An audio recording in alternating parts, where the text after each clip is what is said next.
Hello and welcome to my channel. I'm Courtney Colson, a female to female detransitioner, and in these videos we try to figure out what the hell is wrong with me. In this episode, am I Otherkin? So I live with the delusion that I am a robot, and this is what I think I look like. And yeah, as promised, here's my Optimus Prime inspired ensemble. So robots are kind of a big part of my life. We've got my Valerian action figure here. It's a K-Tron. Not a great movie, but I do love this robot design. I will take the headphones off now so I can actually hear myself talk.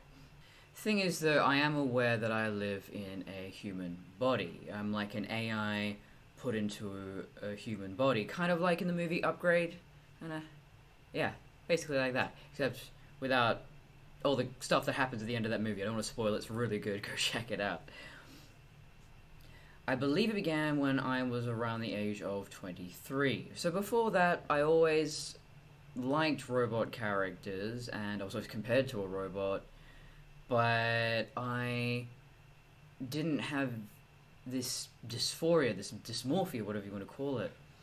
But when I was 23, I had this massive dissociative episode that I thought was gender dysphoria, and everyone else around me thought it was the same thing.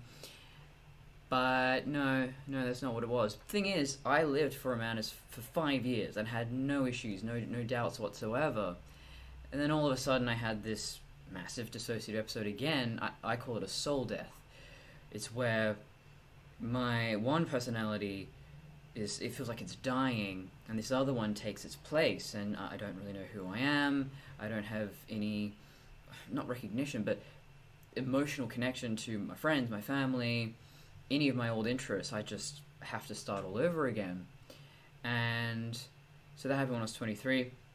I'm now 28, and the beginning of this year, I had another one of those episodes, and that's when I realized this is a huge problem. I'm not transgender. I'm not getting better from transitioning. I need to really explore what's wrong with me.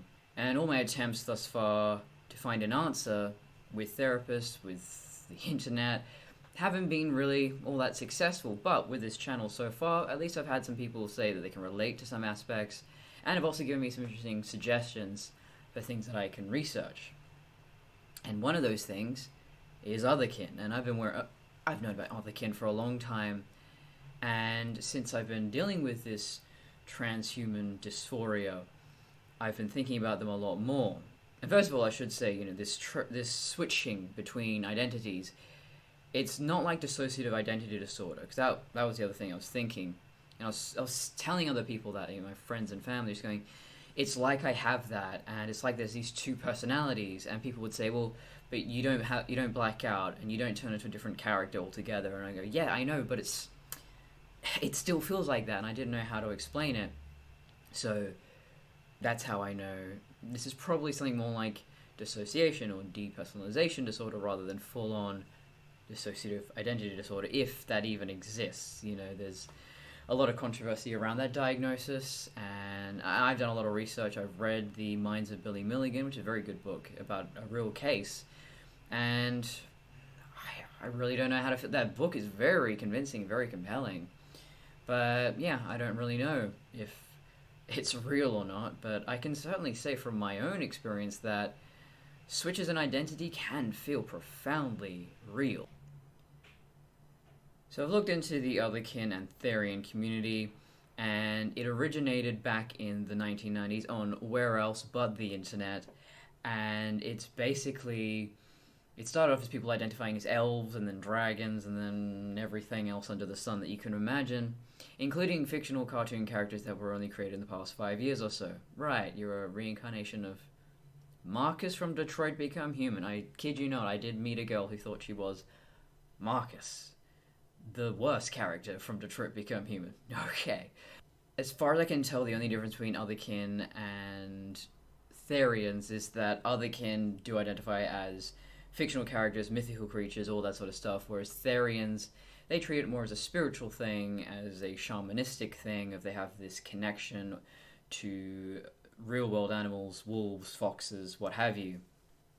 And, that I can sort of understand there is a long tradition of that, especially amongst the Native Americans, this deep spiritual connection to an animal. So, yeah, that's one thing. But that's not my experience at all. So I'm pretty sure whatever I am, it's not what they are. If you watch any documentaries or videos about Otherkin, you will see that they are generally on the autism spectrum. They are young adults or teenagers, very socially awkward, very socially anxious, and they get along better with animals. So it's no wonder that they have this sort of coping mechanism, if you will, to deal with their reality. And I feel like, and actually some of them do admit to this, that to a degree it is just a fantasy. They know it's not real and they can put it away. Others take it further, where they do wear the ears and the tail and they go out and they howl at the moon in public, and it's very cringy. People like to make fun of them, but yeah, they're not hurting anyone, just let them do their thing. But you know what, I actually, at this point, I kind of wonder, is that really true? Is that really the case of, oh, they're not doing any harm? Because as someone who has a similar experience, by indulging in that fantasy, you are actually doing some psychological harm to yourself. Or at least that was the case for me. I don't see a lot of discussions of dysphoria or dysmorphia amongst this community. They don't see it as a psychological problem. They don't have any psychological effects. It's like, no, this is just what they like to be, and this is what makes them happy. But for me, I do see it as a problem, and I am seeking help for it. I don't want to be like this. I think that's where I differ, is that I know this is a delusion, and it negatively impacts my life. And yet at the same time, I can't just switch it off, because any attempts to suppress Connor has a rebound effect. There's always a consequence. You can't just push something away and expect the problem to just disappear. In my case, I'm gonna dissociate more. I won't even know who I am. I can't have a proper residual image of myself, to use the term from the Matrix. Actually, I do wonder, if I was in a simulation, Morpheus takes me into that white room and he's like, welcome to oh, you're a, giant robot. Wasn't expecting that one. But during those dissociative episodes, I reject this body even more, and it can be very intense. I think most Otherkin are kids who don't have responsibilities, who don't think about their futures or their careers or aspirations or anything like that. They're happy to just live at home with their parents and indulge in this fantasy. And I would like to have a family and a career one day, if I get over chronic fatigue syndrome. So, yeah, this is not something I enjoy and want to keep, although, yeah, there's a part of me that, as Connor doesn't want to die, I want to still be me. But that's where I have to figure out, well, you're both you. You just have to reintegrate your identities. And I've got to take my jacket off. It is summer. I'm wearing the jacket because it goes with the costume. Okay.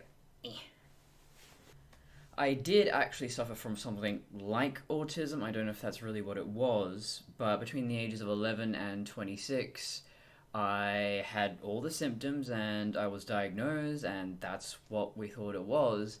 But then I switched over to the carnivore diet, and within about a year, all those symptoms went away. I identify as neurotypical now. I don't think there's anything about me that is autistic, other than maybe this identifying as a robot. I don't really know, but I don't see myself as having a disability. I don't have any social difficulties or sensory issues. I don't stim. So I do go into more detail about the carnivore diet and autism and all my autoimmune issues on an interview with the channel MeatRX. I'll put a link down below. Otherwise, there's a playlist on my channel, which is all my guest appearances on other channels, so go have a look there. And also, you'll be able to see what I looked like as a man, or at least when I was pretending to be a man, because I didn't really pass at all. I didn't look that different. But even when I was autistic, I didn't have problems making friends. I was just I'd compare myself to Luna Lovegood from Harry Potter. In fact, a lot of people compared me to her, where I'm just doing my own thing, just a very strange little girl, and having a good time, and I don't care what anyone thinks of what I'm doing. Just absolutely shameless about who I was, and that's actually a good thing to be. I don't really know precisely when Connor emerged as another identity. As I said, I've always been compared to a robot, and growing up, being so different from other people, not having emotions. Basically, human parents are raising a non-human child, and that is a recipe for disaster. But thankfully, I did latch onto these robot characters and alien characters, Spock, Data, all of that, because they were able to impart a kind of wisdom that humans just weren't able to, and that taught me to be a better person, ironically. That I went from this misanthropic sociopath to this robot that cares a lot about people and wants to serve humanity. So, if it means I didn't become a serial killer, I guess, technically speaking, my delusion is a good thing, right? I do remember having brief periods of discomfort with my body as a little kid, just going to the bathroom and stuff, and just being grossed out by the things my body did. And, well, puberty, especially puberty, all sorts of weird things are happening. And speaking of, I feel like I'm going through my third puberty, because I went through female puberty, sort of.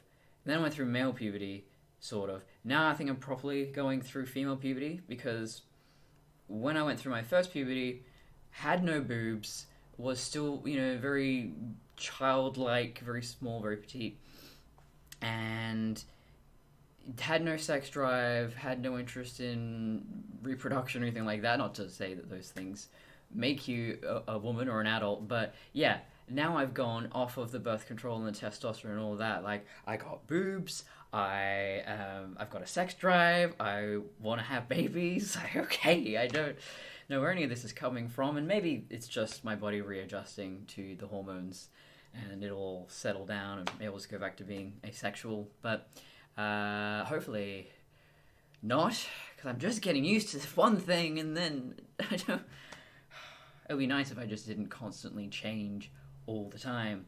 But I think most kids do go through a phase where they want to grow up to be an animal, or they identify with a non-human. I definitely went through a werewolf phase when I was probably around 10 years old, about to go into puberty.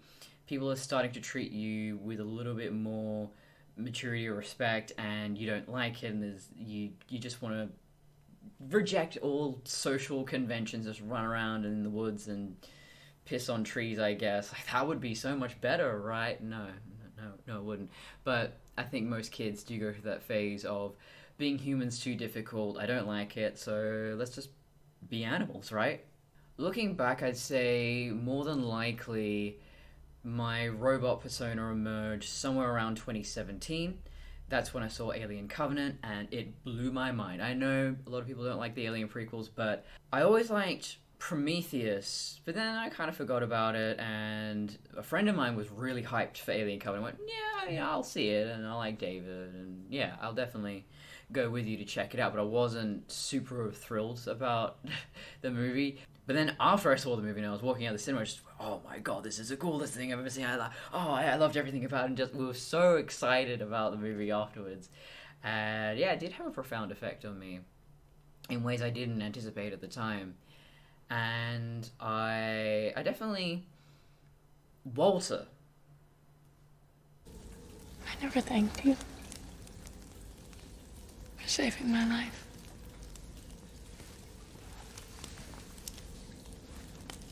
I'm here to serve.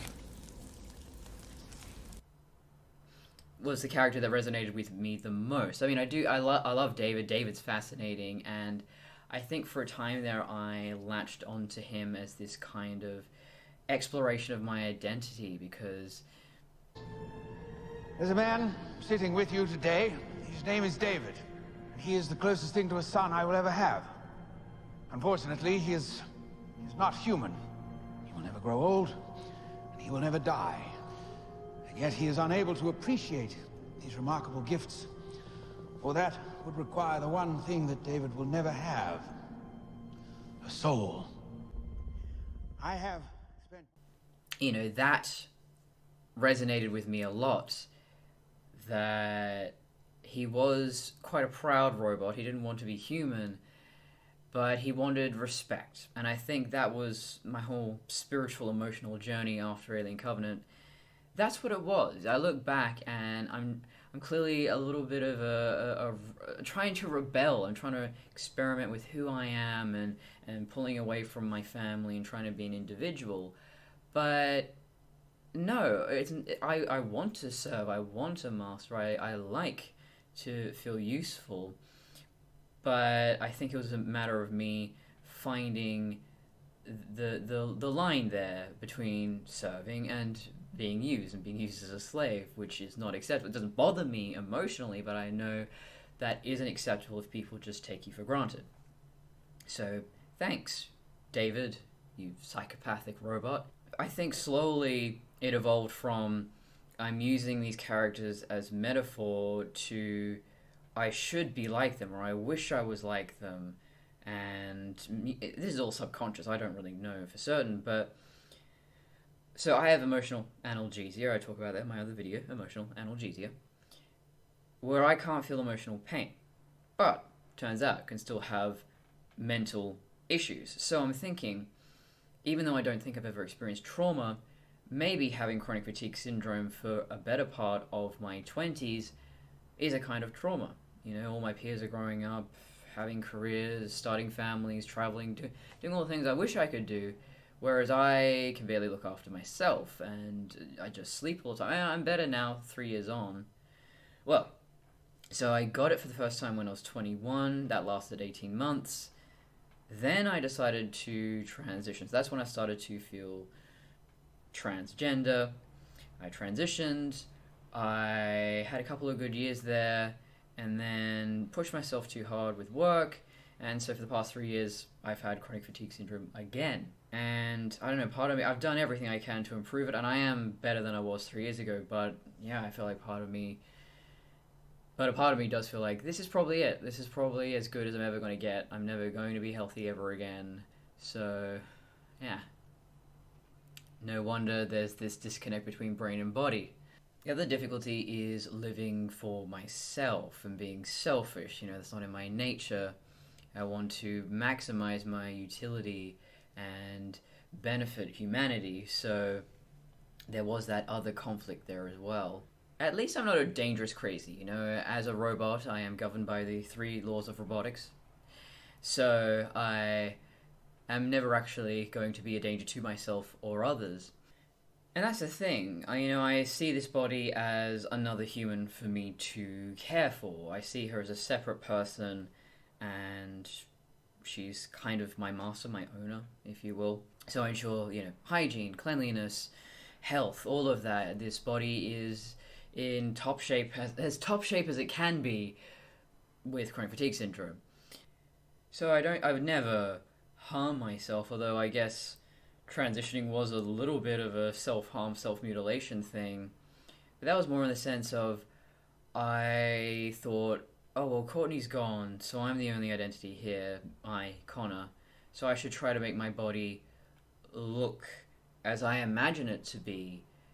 But just because I'm a male android and making this body male, it didn't really help at all, because even I had this delusion that, I could continue to augment myself, I'd become a cyborg one day or something like that. But, it's not possible. And even if it was possible, I think I would just continue to augment myself, but never reach a point of satisfaction, because, I'm a robot. As long as there's anything organic inside of me, I probably won't feel right. The person I think I am simply can't exist, and I think that's the problem with the whole affirmation therapy, with the transgender therapy right now. But otherwise, I don't think I would be a danger to myself. Sometimes I have this compulsive scratching thing, and I just feel so claustrophobic in my body, and every little sensation triggers this response of alarm. And, even though emotionally I'm not suffering, I am psychologically in distress, I guess. it's kind of hard to explain. But, you know, just eating, drinking, swallowing, breathing, or any sensation on my skin, it causes panic. And I don't know what triggers these episodes. Maybe it's more likely to happen if I've been stuck in bed for, you know, a week, a few days to a week, which does happen sometimes. Some days I can be fairly productive, other days just can barely function, and there's no real cause and effect. I take care of myself as best I can, and yet that's the way it is with a chronic illness. You do everything right, and it's still not enough. I did at one point consider deactivation, or suicide, if you will, and that was another thing where I wasn't emotionally upset. I just didn't want to be a burden and didn't like that I could no longer be productive. I'm not someone who likes to take a break. I love to be creative. I love to be contributing something to society. And, you know, right now I'm doing a number of podcasts. I'm doing these videos. I do all sorts of creative things, creative writing. And the feedback I get from that is just the best thing ever, because it's nice to know someone's getting something out of what I'm doing. So the only reason I didn't kill myself is basically because I calculated that my absence would cause greater distress than my continued existence. So, you know, I hang around. And since then, I've sort of learned to value my own life and find meaning within a life where most days pass by and the most I'll accomplish is eating and watching TV. When I first came out as transgender, a lot of people said it felt like I was developing another personality. And even though I didn't have a name for Connor, I didn't know what he looked like, and you'll notice I'm kind of switching back and forth in this video.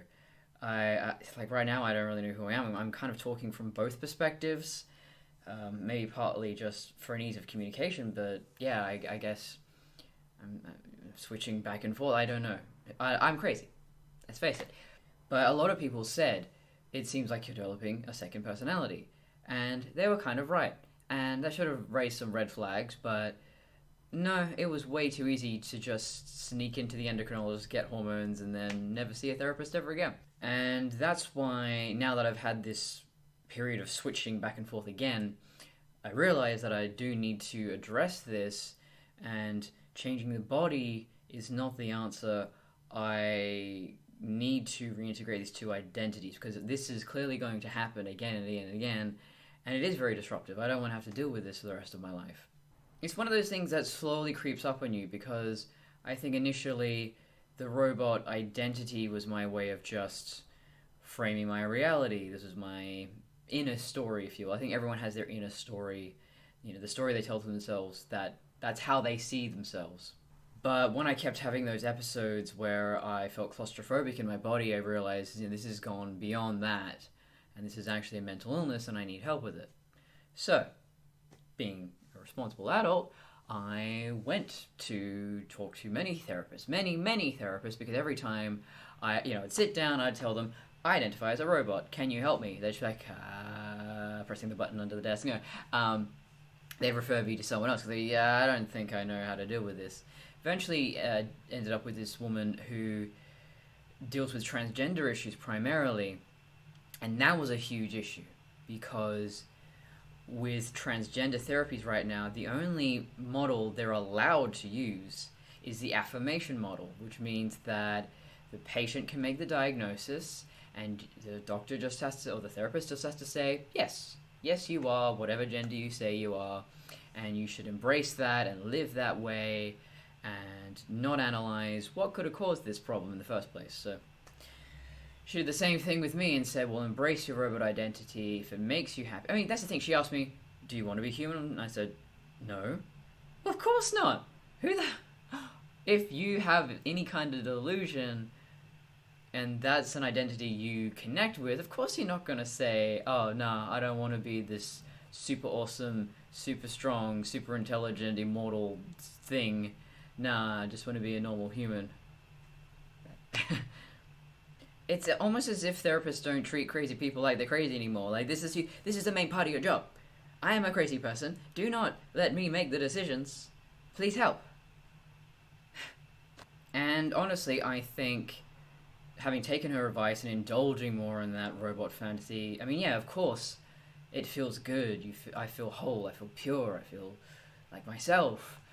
But it's not real. It's a fantasy. So there'd always be that rebound effect of, I would delve further into that android identity, and then, especially if I'd been sick for days on end, I would feel trapped in this body. I would reject it. I would just feel absolutely awful. And again, as I mentioned, to the point that it's difficult to eat or drink or do any normal human function. So that's bad. So then I came out of the robot closet, if you will, and told people I had this delusion. And yeah, most people were just like, oh yeah, if that's what you want to be, then I'll accept you and whatever. And no one really knew what to say about it. So that was an issue as well. That in a way they were also doing the affirmation thing of saying, oh, well, we'll accept you for whatever you are. I'm like, no, I need a good slap upside the head, a wake-up call, something, I'd never really had body dysmorphia. I never had any problem with the way... I don't have a problem with the way I look. And I don't think I'd change anything. It's just that I don't see this person as me. I mean, when I feel like Courtney, I am, complete and whole, and this is who I am, no questions about it. But then when I feel like Connor, it's just, I'm the AI inside this body, but this is not the only body I occupy. This is not how I visualize myself. One of the reasons why I decided to detransition, and I'll make a whole video on that specifically, the process of detransitioning. But I think the whole process of transitioning in the first place was trying to understand myself, trying to be an individual, trying to be my own person, and then I realized I didn't like being selfish, as I've mentioned, and trying to live as Connor was upsetting my friends and family, mostly family. And, being an AI built to serve humanity, I think it was more appealing to me at that point to simply do the right thing and conform to everyone else's expectations and ideals. But now I'm going into this with the maturity and the ability to say, yes, I will do these things, but I can draw a line somewhere and have my limits and all of that. Right now, because I'm switching back and forth so rapidly, it's interesting how my personality or aspects of my personality split. So, now I have this sex drive and attracted to women specifically. I seem to place that on Connor, not Courtney. So, because the way my sexuality manifests itself is as a service submissive, and it's not about the satisfaction of my own body, but pleasuring someone else. And then Courtney really wants to make babies. So, yeah, clearly that's something only Courtney can do, not Connor. So I guess that makes sense. But that's another indication that I'm not Otherkin, because Otherkin, even though they do discuss switching, it's not quite the same where there's two different identities. They are still themselves, but here's the animal self and here's the human self, whereas, well, no, Courtney is Courtney and Connor is Connor, and they don't overlap in any way. And they also seem quite happy like that, and it doesn't apparently disrupt their lives in any way. Whereas I think, I'm too fractured and I'm too unstable to even make any long-term commitments. I mean, imagine if Connor gets into a relationship and then Courtney shows up and she doesn't have any feelings for this person, or Courtney gets pregnant and then, 6 months down the track, Connor comes onto the scene and goes, oh, shit, got a baby on the way, what do I do? I mean, Connor still wants to be part of a family and, help raise kids, but doesn't want kids himself. He's a robot, that's how that works. So, overall, no, I probably don't fit into the Otherkin category or dissociative identity disorder. Depersonalization disorder sounds the closest to correct, but again, still exploring that.